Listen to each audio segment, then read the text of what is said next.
Bonjour à toutes, bonjour à tous, bienvenue sur votre chaîne YouTube Tennis pour notre pronostic du lundi 16 septembre 2019. Comme chaque jour, je salue tous nos abonnés, je vous remercie sincèrement de la confiance que vous témoignez à votre chaîne YouTube depuis sa création. Je rappelle que ce n'est pas une phrase que j'enregistre, puis que je vous repasse chaque jour, c'est une phrase que je vous redis chaque jour, parce que ça mérite d'être un minimum de respect envers tous les abonnés que vous êtes.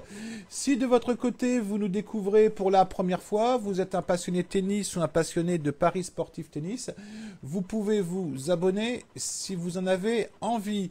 Je reviens les abonnés sur le pronostic que je vous avais donné, ça fait 2 jours, donc je vous avais dit que Peng devrait gagner contre Rybakina, et ben je me suis planté, c'est-à-dire qu'une très bonne Rybakina au premier set, qui a gagné 6-1, un bon retour de Peng, et puis finalement Rybakina a pris le dessus sur le troisième set. Bon, c'est une semaine qu'on va un petit peu oublier, bon on est loin d'être à la rue, parce qu'on a bien remonté notre méthode principale. Je rappelle que pour les nouveaux abonnés, vous avez dans les commentaires le suivi de chaque méthode. On a une méthode principale et une méthode avis qu'on appelle une méthode grosse cote, mais on est tout à fait dans la course pour finir effectivement en positif à la fin du mois sur les deux méthodes qui est l'objectif.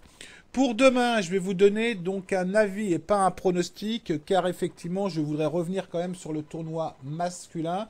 J'ai pas grand-chose pour l'instant, mais de toute façon, tout ce qui dépasse cote de 2 en règle générale, je vous le propose en avis.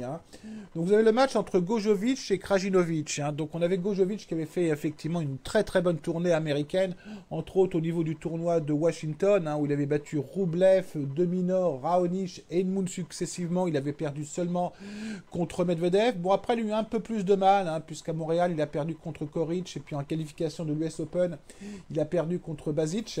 Après, il a refait un autre tournoi où il a perdu contre Rodionov, donc c'est vrai qu'avec Gojovic, on ne sait jamais. Contre un Krajinovic, qui est pas génial non plus, puisqu'effectivement, à Winston-Salem, il a battu Berdych. Derrière, il a perdu contre Tiafoe, et puis à l'US Open, il a perdu au premier tour contre Steve. Donc pas non plus sur dur un super Krajinovic. On a effectivement 2 confrontations directes et 2 victoires Gojovic 2-7-0. Je trouve que la cote est assez sympa parce qu'on a une cote, on est aujourd'hui dimanche, il est 10h17, on a une cote entre 2,35 et 2,54. Donc là, je trouve que la cote est assez value. Donc sur cet avis, je vais donc conseiller 2% de mon capital. Avant de vous quitter les abonnés, je vous remercie beaucoup pour tous vos commentaires chaque jour. J'insiste encore plus pour certains abonnés qui envoient un commentaire chaque jour, toujours un commentaire d'encouragement. Donc je vous remercie, ça me fait très très plaisir et puis ça me donne envie de me défoncer.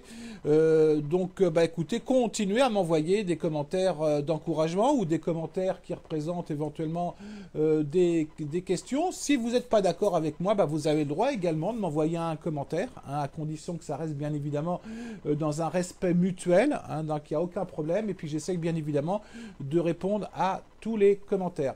Voilà, écoutez, j'ai fini pour aujourd'hui. Donc demain en avis, je vous propose Gojovic contre Krajinovic, avec Gojovic gagnant, et puis on se retrouve demain si j'ai des choses qui sont intéressantes, parce qu'actuellement avec la tournée entre autres asiatiques, c'est pas toujours évident de vous proposer en temps et en heure des choses qui sont à peu près values assez intéressantes.